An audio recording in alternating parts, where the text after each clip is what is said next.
A Bíblia é a palavra de Deus, o livro incomparável. Só ela mostra o caminho do céu, que livro incomparável. Olá, irmãos, graça e paz lhes sejam multiplicadas. Sejam bem-vindos a mais um estudo bíblico às quintas-feiras. Vamos orar? Obrigado, nosso Deus, por mais essa oportunidade que o Senhor nos dá de estudar a Tua Palavra. Fica conosco, Senhor, neste estudo, orientando-nos, esclarecendo-nos acerca da Tua vontade para nós. É a nossa oração em nome de Jesus. Amém. Estamos iniciando mais uma série de estudos, desta vez a carta aos Efésios. Hoje uma breve introdução e o início do capítulo 1. Que Deus nos abençoe neste estudo e que possamos aproveitar bastante. Visitante, você também é muito bem-vindo. Agradecemos pela sua participação neste estudo. Que Deus fale ao seu coração. Vamos ao estudo então? Carta aos Efésios, começando então por uma introdução. Quem é o autor da carta? O apóstolo Paulo. Ele se identifica no texto. Capítulo 1, logo no verso 1, o apóstolo Paulo já se identifica como aquele que está escrevendo esta carta. Nós lemos assim: Paulo, apóstolo de Cristo Jesus, pela vontade de Deus, aos santos e fiéis em Cristo Jesus que estão em Éfeso. Também no capítulo 3, verso 1, Paulo diz assim: por essa razão eu, Paulo, sou prisioneiro de Cristo Jesus por amor de vocês, gentios. No verso 1 do capítulo 1 ele ainda diz apóstolo de Cristo Jesus. A grande maioria dos estudiosos não tem, portanto, nenhuma dúvida quanto à autoria da carta.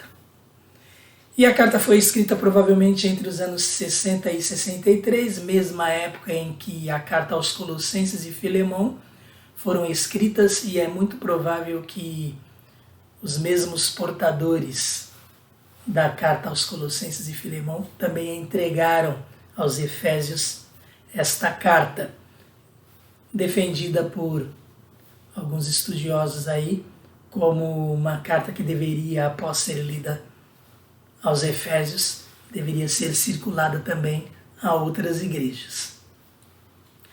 A cidade de Éfeso, onde estava localizada esta igreja. Quais são as características desta cidade? A mais importante cidade do oeste da Ásia Menor, atual Turquia. Tinha na época um porto que dava acesso ao rio Caister, que desaguava no mar Egeu. Esta é uma estrutura importante para o desenvolvimento de um centro comercial. E por isto, Éfeso tornou-se centro comercial por ficar localizada entre rotas comerciais de grande importância. Ostentava um templo pagão dedicado à deusa romana Diana. Tinha outros templos, mas um se destacava, este, que em grego é Ártemis.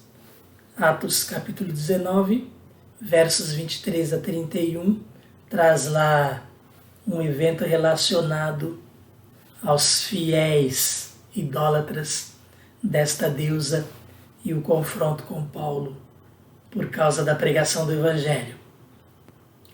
A cidade era contada ao lado de Roma, Corinto, Antioquia e Alexandria como um dos principais centros urbanos do Império Romano. Percebamos então aí a influência, importância e porte real de metrópole da cidade de Éfeso.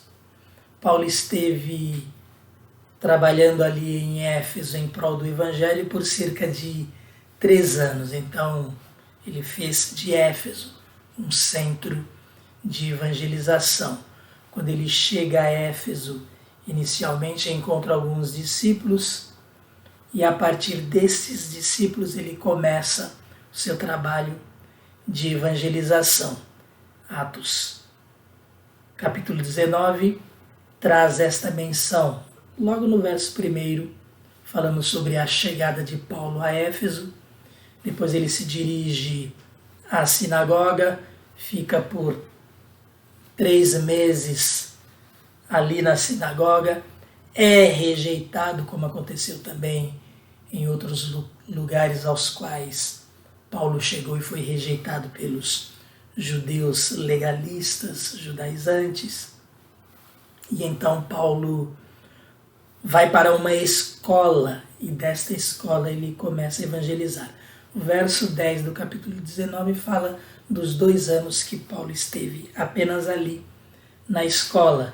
Nós lemos assim, Atos 19, verso 10.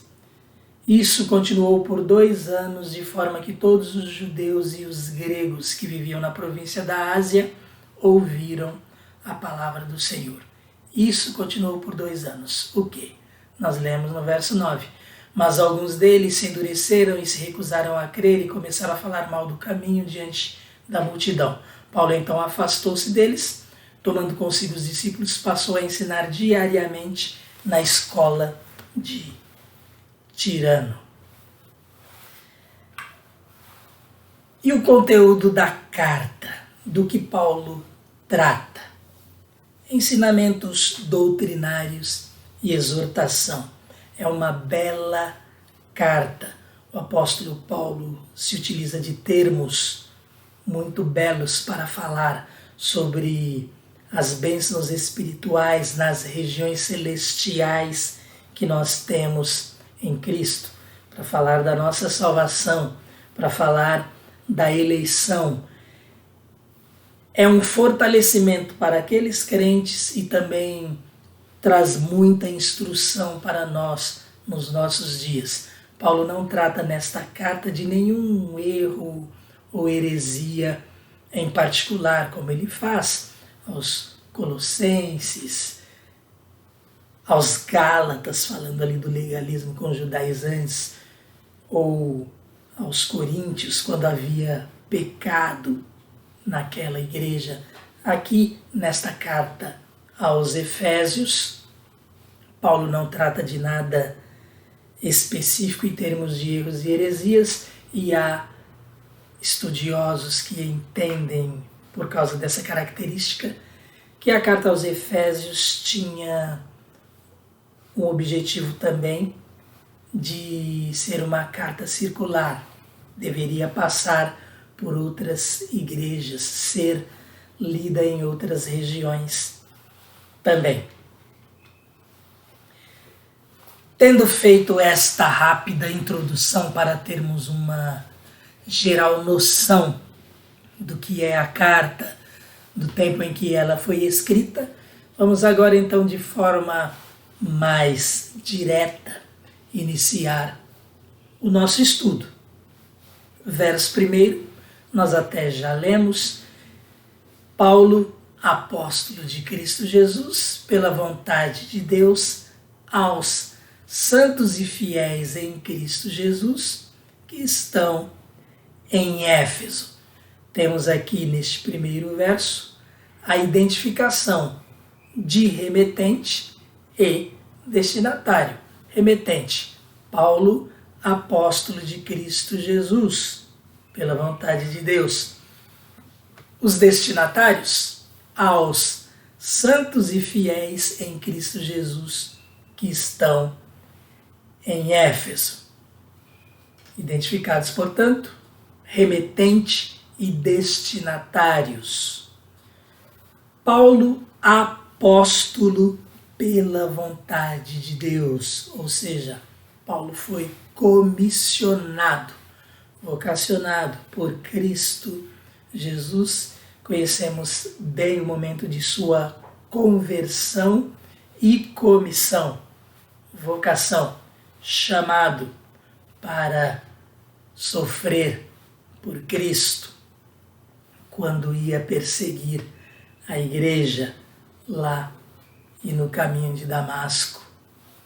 Aquela luz muito forte aparece, ele fica cego. Ali então Paulo é comissionado por Jesus. Então, pela vontade de Deus.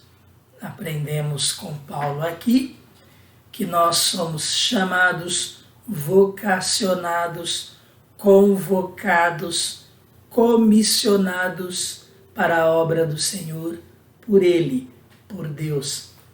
Não é pela nossa própria vontade. Estou com vontade e vou para o ministério.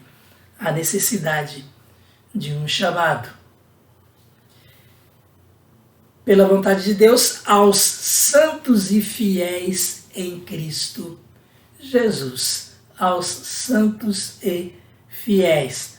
Santos aqui, designação aos cristãos, aqueles que foram separados para Deus.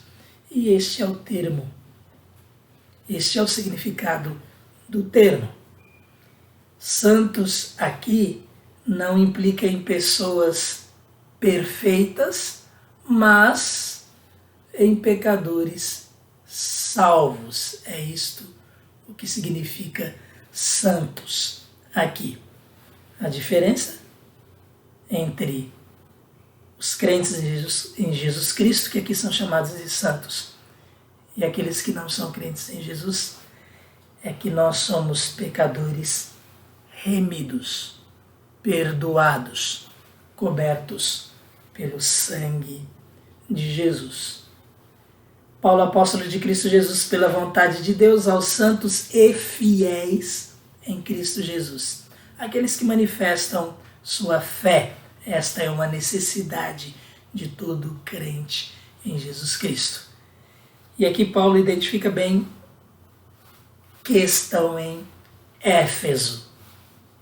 Pela vontade de Deus, esta carta chegou até nós. Vontade e providência de Deus, a fim de que nós também aprendêssemos acerca do reino de Deus. Verso 2. A vocês, graça e paz da parte de Deus, nosso Pai, e do Senhor Jesus Cristo. Como em outros estudos, temos aqui a saudação costumeira de Paulo, e nem precisamos falar muito sobre isto. Graça e paz era uma saudação corriqueira em cartas seculares, porém o apóstolo Paulo tem em mente uma dimensão espiritual. Prova disso é o uso do termo graça 12 vezes e paz 8 vezes na carta. E nós sabemos, graça, vindo da parte de Deus, é o seu favor, dispensado a nós, imerecido de nossa parte. E paz, aquela que Jesus disse que daria, paz que excede todo entendimento, paz diferente da paz que o mundo dá. Então, graça e paz, inclusive nos nossos dias, se reveste de uma saudação diferente da saudação costumeira do mundo. Verso 3, e deste verso até o verso 14, o que nós temos aqui é o apóstolo Paulo iniciando propriamente o seu assunto ou pelo menos o assunto inicial para esta carta aos Efésios. Ele vai falar dos versos 3 a 14 de bênçãos espirituais nas regiões celestiais. Então nós queremos identificar aqui estas bênçãos espirituais nas regiões celestiais. versos 3 a 14 de Efésios, capítulo 1. Dos versos 3 a 14, então, o que nós temos são uma expressão de adoração para honrar o Senhor. Esses versos narram o que Deus fez. No verso 3, as bênçãos que recebemos do Pai. Dos versos 4 a 13, parte A, primeira parte, as bênçãos recebidas do Filho. E dos versos 13, parte B, ao 14, bênçãos recebidas do Espírito Santo. Este é um resumo geral, então, dos versos 3 a 14. Bênçãos que recebemos do Pai, do Filho e do Espírito Santo. Vamos ler então versos 3 a 14 para dar continuidade ao nosso estudo. Bendito seja o Deus e Pai de nosso Senhor Jesus Cristo, que nos abençoou com todas as bênçãos espirituais nas regiões celestiais em Cristo. Porque Deus nos escolheu nele antes da criação do mundo para sermos santos e irrepreensíveis em sua presença. Em amor nos predestinou para sermos adotados como filhos por meio de Jesus Cristo, conforme o bom propósito da sua vontade, para o louvor da sua gloriosa graça, a qual nos deu gratuitamente no amado. Nele temos a redenção por meio de seu sangue, perdão dos pecados, de acordo com as riquezas da graça de Deus, a qual Ele derramou sobre nós com toda sabedoria e entendimento, e nos revelou o mistério da sua vontade, de acordo com seu bom propósito que Ele estabeleceu em Cristo, isto é, de fazer convergir em Cristo todas as coisas, celestiais ou terrenas, na dispensação da plenitude dos tempos. Nele fomos também escolhidos, tendo sido predestinados conforme o plano daquele que faz todas as coisas segundo o propósito da sua vontade, a fim de que nós, os que primeiro esperamos em Cristo, sejamos para o louvor da sua glória. Verso 3, então. Muita coisa temos para ver aqui. Bendito seja o Deus e Pai de nosso Senhor Jesus Cristo, que nos abençoou com todas as bênçãos espirituais nas regiões celestiais em Cristo. Então, abençoar, utilizado pelo judeu para expressar a bondade de Deus para conosco, quando Ele nos abençoa, quando Ele nos dá uma bênção, e os nossos louvores ou ações de graça para com Deus, quando nós o bendizemos. Este bendizer a Deus também significa abençoar, mas no sentido aqui de uma adoração nossa, reconhecimento nosso, gratidão nossa em relação ao que Deus faz por nós. Abençoar, então, termo usado pelo judeu para 1. Expressar a bondade de Deus para conosco e 2. Expressar nossos louvores ou ações de graças para com Ele, embora no nosso português usemos palavras diferentes com o mesmo significado.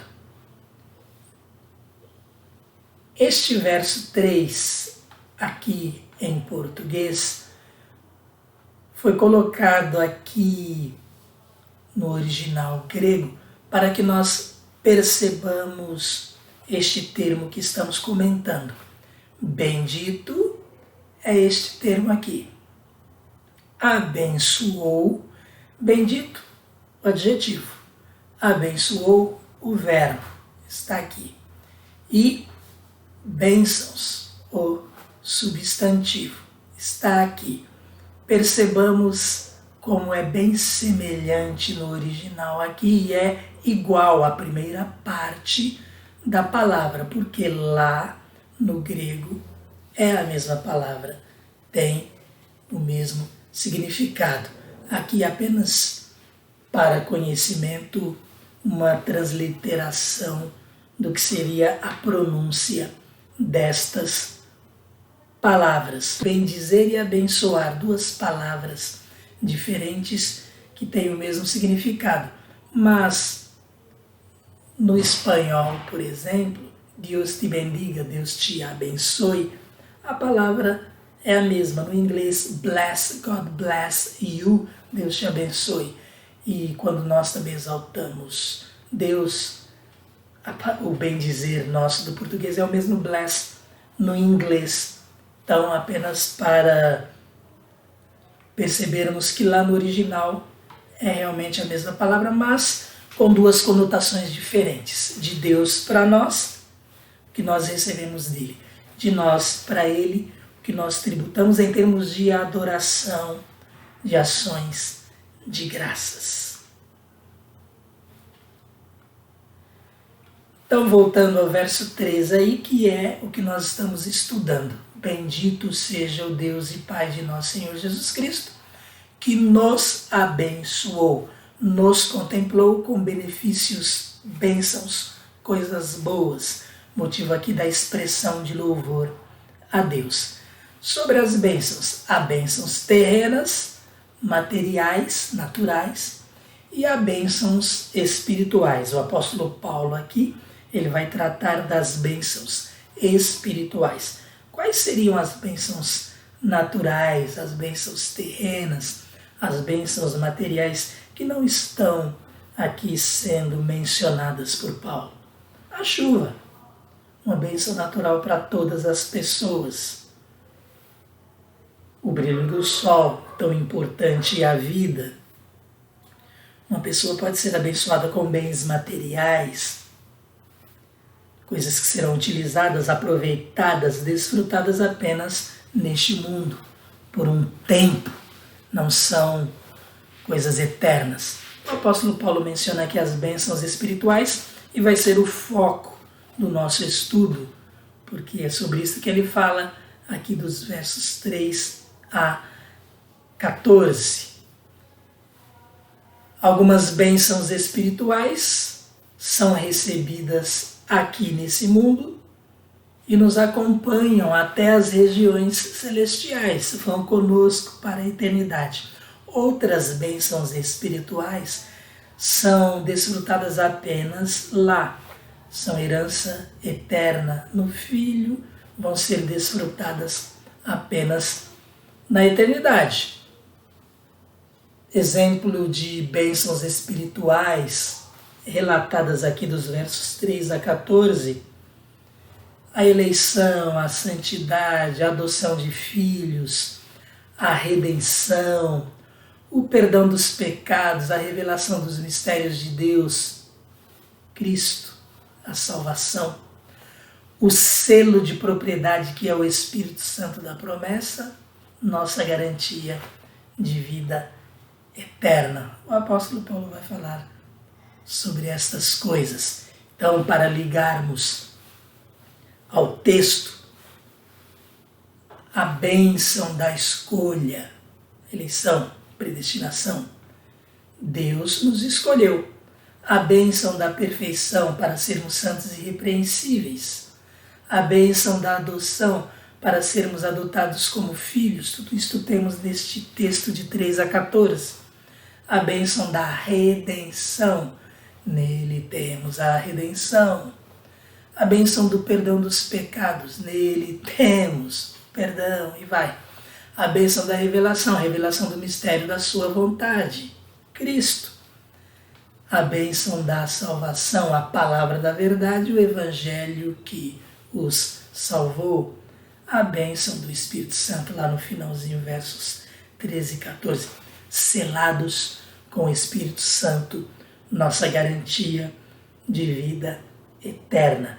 Versos 3 a 14, temos bastante ainda a estudar apenas neste capítulo 1. Então vamos lá. Verso 4. Porque Deus nos escolheu nele, antes da criação do mundo, para sermos santos e irrepreensíveis em sua presença. Naquelas bênçãos que nós acabamos de ler, relatadas aqui, já temos aqui: Deus nos escolheu em Cristo, a bênção celestial da eleição, sem mérito de nossa parte, e temos também, para sermos santos e irrepreensíveis, a bênção da santificação, de sermos tornados santos, santidade e santificação. Deus, voltando aí então à questão da escolha, Deus nos escolheu em Cristo, bênção celestial da eleição, sem mérito de nossa parte, em Cristo. Tudo que temos em termos de bênçãos espirituais nas regiões celestiais são bênçãos recebidas em Cristo. É este nele que está escrito aqui. Expressão que ocorre 12 vezes dos versos 3 a 12. Refere-se então à união entre Cristo e os crentes em Jesus Cristo. Antes da criação do mundo, na eternidade, antes do tempo, antes de todas as coisas serem criadas. João 17, verso 24, diz assim, para lembrarmos um pouco de Jesus falando sobre isto. Na sua oração ao Pai: Pai, quero que os que me deste estejam comigo onde eu estou e vejam a minha glória, a glória que me deste, porque me amaste antes da criação do mundo. É neste tempo que Deus escolheu em Cristo aqueles que haveriam de ser salvos.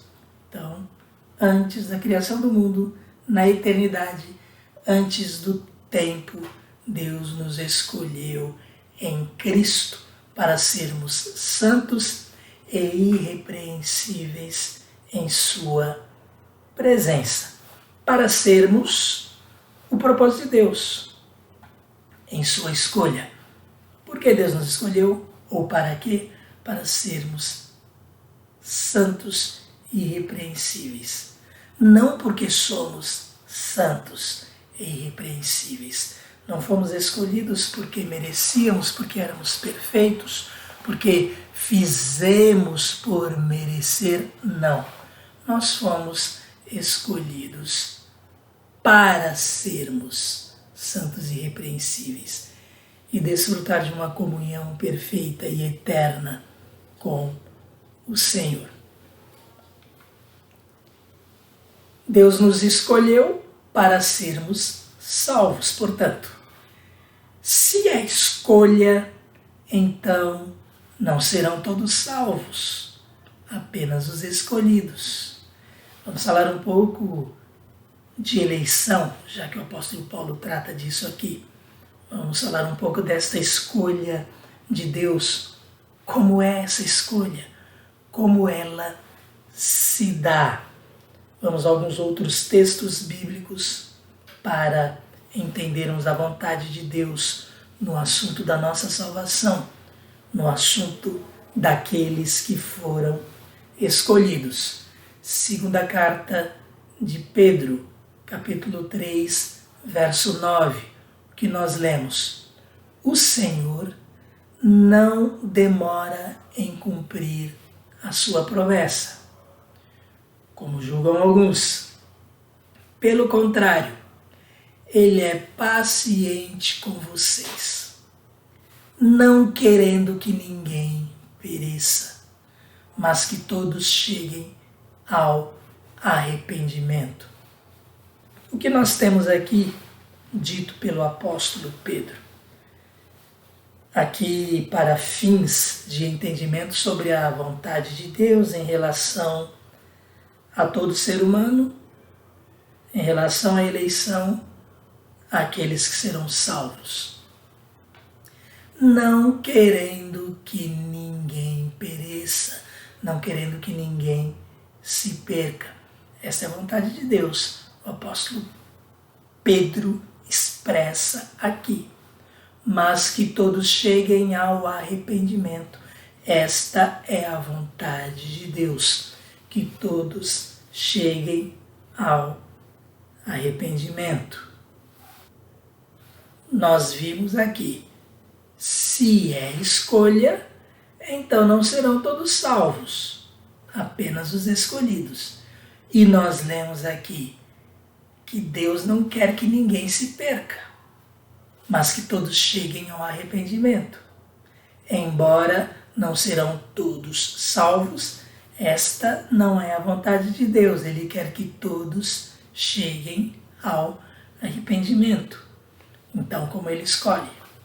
Já está claro aqui dito por Pedro, mas nós vamos continuar citando alguns outros versos para perceber aqui de forma bem clara a vontade de Deus. Quem é salvo? Quem se arrepende, quem chega ao arrependimento. Primeira carta de Paulo a Timóteo, capítulo 2, verso 4, uma sequência do que ele vem falando a Timóteo, falando sobre Deus aí, que deseja que todos os homens sejam salvos e cheguem ao conhecimento da verdade. Está bem claro aqui, Deus deseja que todos os homens sejam salvos e cheguem ao conhecimento da verdade.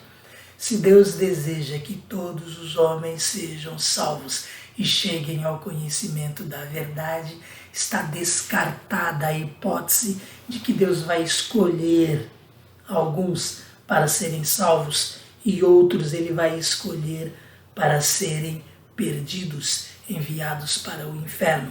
Esta não é a sua vontade, então isto vai acontecer por outros motivos, não porque Deus quer que alguém se perca. Já vimos isso, ele não quer que ninguém se perca. Então, agora vamos ao Antigo Testamento para ver também esta vontade de Deus expressa, que todos sejam salvos. Ele falando lá através do profeta Ezequiel ao povo de Israel: teria eu algum prazer na morte do ímpio? E quem é o ímpio? Aquele que não pertence a Deus, aquele que não louva a Deus, aquele que não o adora. Deus não tem prazer na sua morte. Palavra do soberano Senhor. Soberano, importante aqui a soberania de Deus, e importante é entendermos que na sua soberania, Deus definiu essa questão. Pelo contrário, acaso não me agrada vê-lo desviar-se dos seus caminhos e viver? Então Deus vai trabalhar nesse sentido, para que o ímpio se desvie dos seus caminhos maus e viva em termos de vida eterna, de comunhão com o único e verdadeiro Deus. Ezequiel 18, 23, Antigo Testamento. Então, desviar-se dos seus caminhos implica em decisão, vontade própria.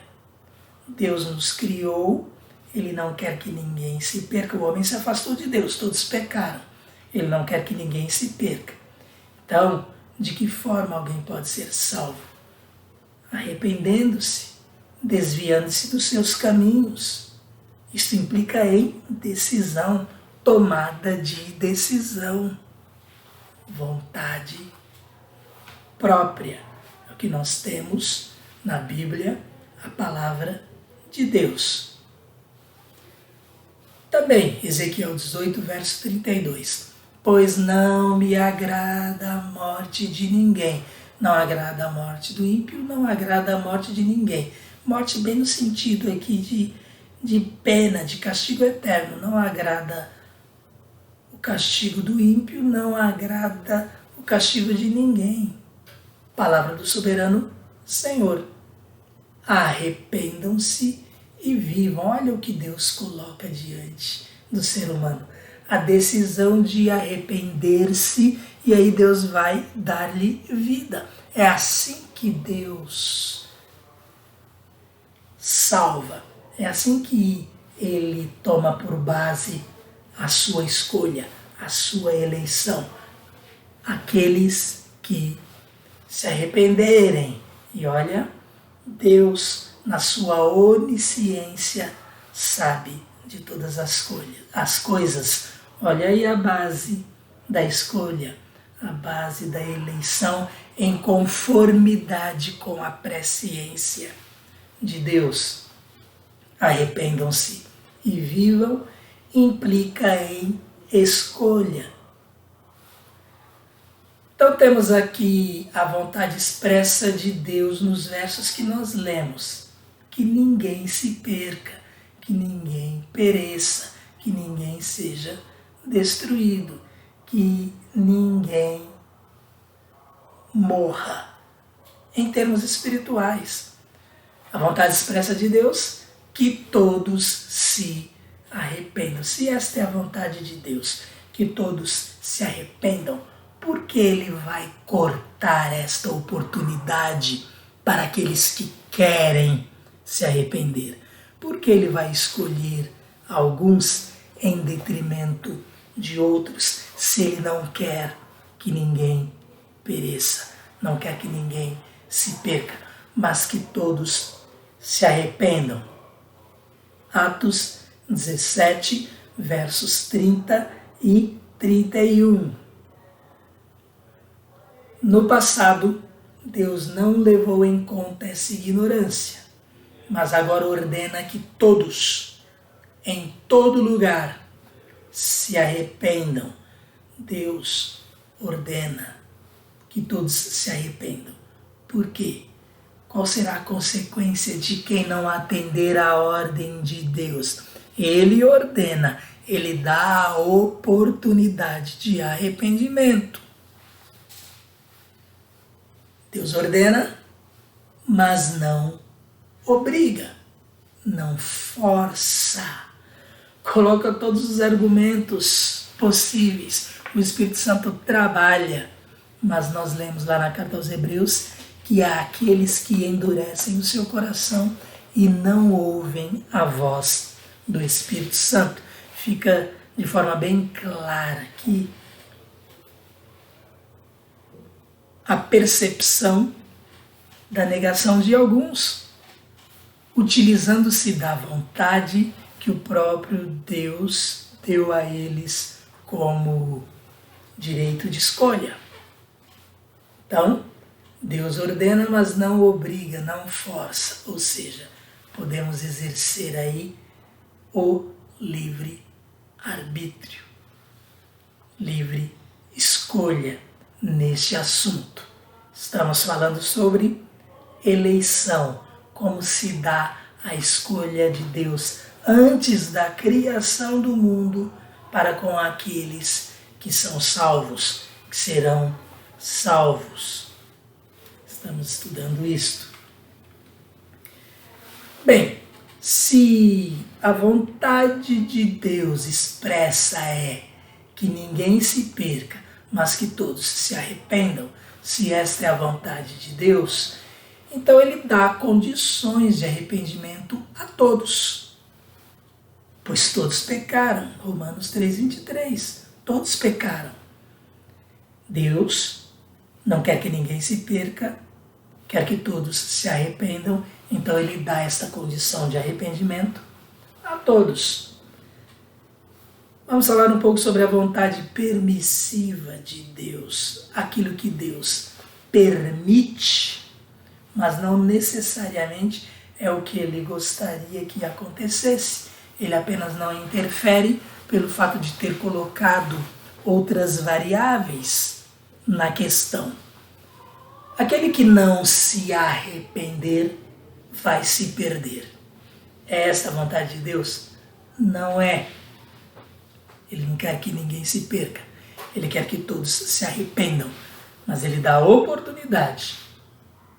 Então, se ele dá a oportunidade, quando alguém rejeita essa oportunidade, termina sendo, sim, da vontade de Deus, mas porque ele mesmo colocou a condição para que esta pessoa escolhesse. Isso é chamado de vontade permissiva de Deus. Vamos pensar aqui numa mãe que diga a um filho para fazer alguma coisa e o filho a desobedeça e ela vê a desobediência e permite esta desobediência, não que seja da sua vontade, mas ela tolera, vamos assim dizer. Claro, aquilo vai implicar em algo ruim para o filho, porém a mãe tolerou a fim de que ele experimentasse as consequências de sua escolha. Aquele que não se arrepender vai se perder. Não é a vontade expressa de Deus, mas ele permite que seja assim, porque não quer violar a liberdade que ele, na sua soberania, é sim questão de soberania aqui, isto não interfere, não atinge a sua soberania. Ele definiu desta forma, na sua soberania, ele permitiu que o homem escolhesse. Ele deu ao homem liberdade para tomar sua decisão. Ser feito à imagem de Deus também significa ser livre para escolher. Se nós fomos criados à imagem de Deus, imagem e semelhança de Deus, isso significa que Ele nos deu o que como imagem e semelhança dele? Direito de escolha, vontade própria, decisão, raciocínio. Isto não é um atributo dos animais que são irracionais, que não têm um espírito, são apenas mortais. Nós temos um espírito que é imortal.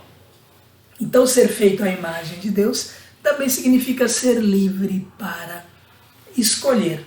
Nesse sentido, ao considerar a rejeição do homem, quando Deus considera que o homem o rejeitou, a vontade expressa de Deus também se realiza, pois sem santidade ninguém verá o Senhor. Deus não permite que, sem santidade, alguém conviva com Ele na eternidade.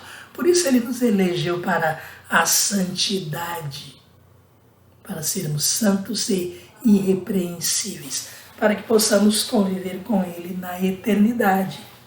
Soberania de Deus. Então, neste sentido, ao considerar a rejeição do homem, a vontade expressa de Deus também se realiza, pois sem santidade ninguém verá o Senhor. Deus não permite reconciliação sem arrependimento. Ele é um Deus justo. O pecado precisa de punição. Voltando ao assunto, como Deus escolhe? 1.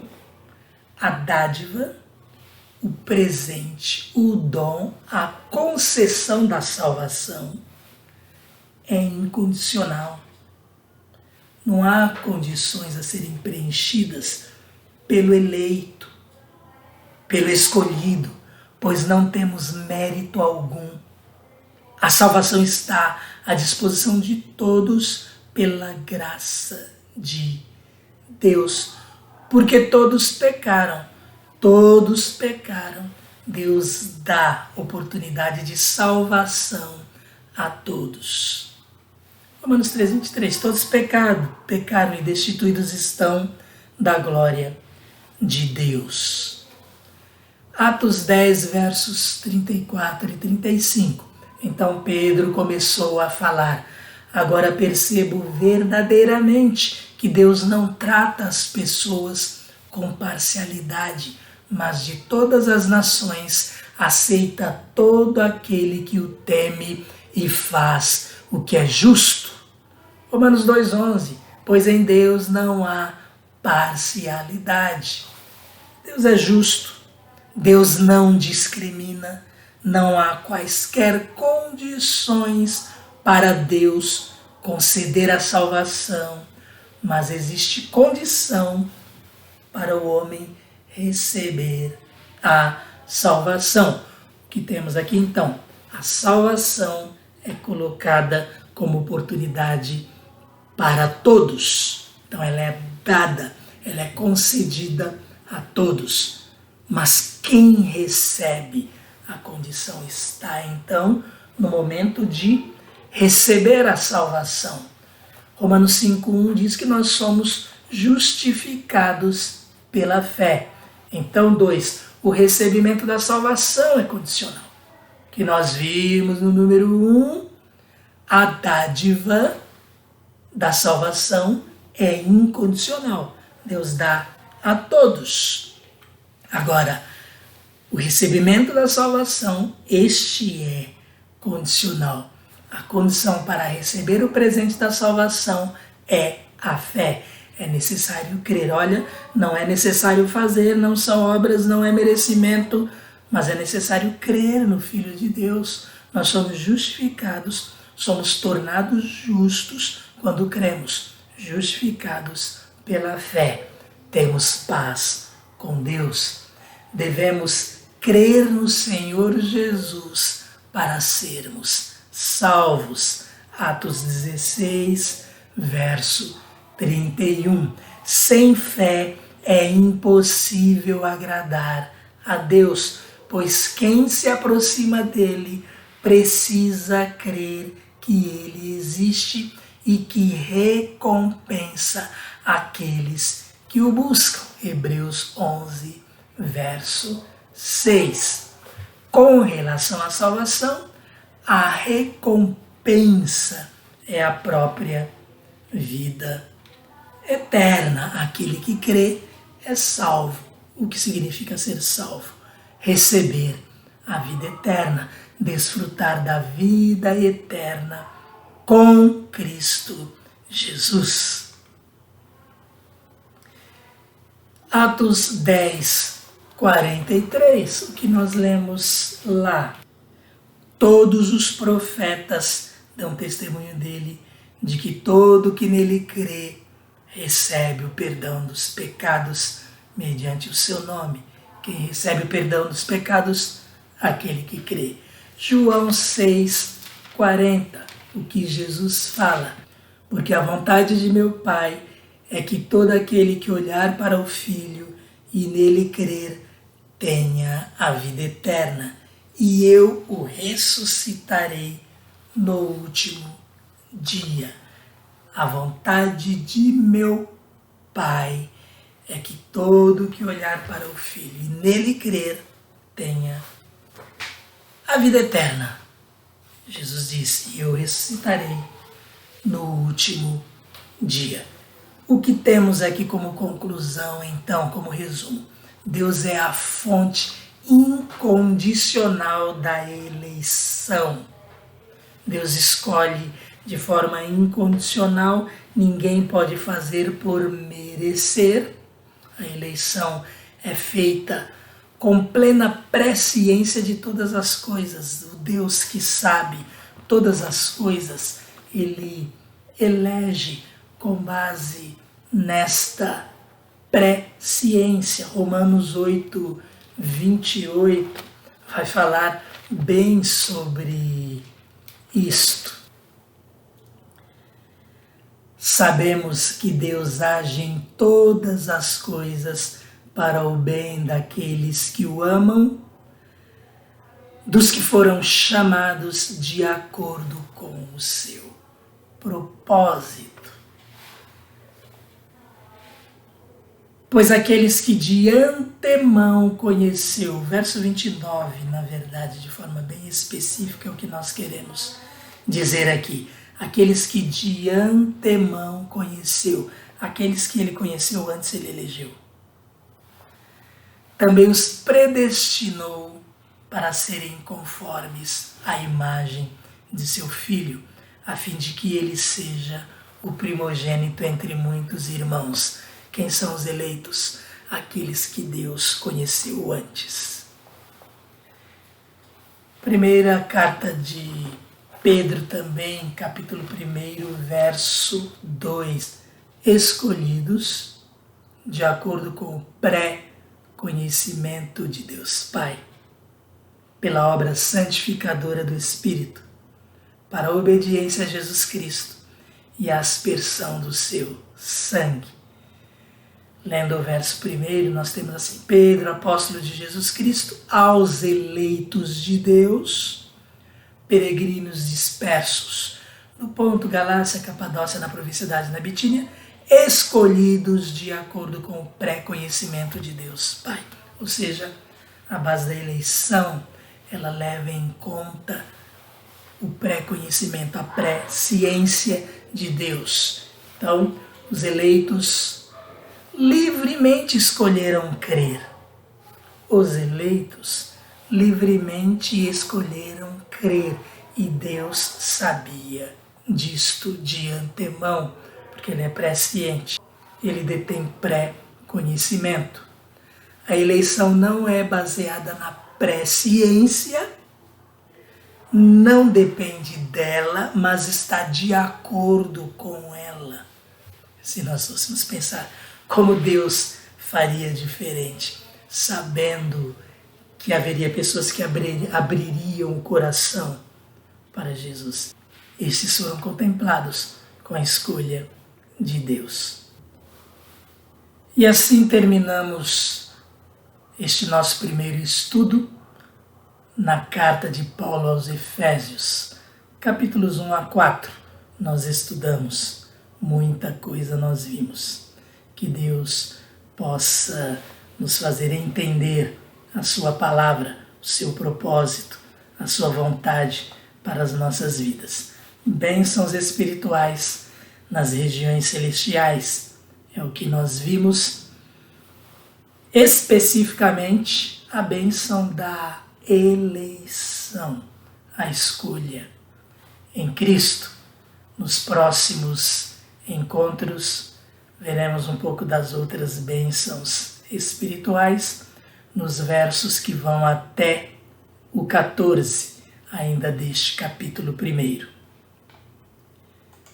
Nós vamos orar e assim terminar este momento.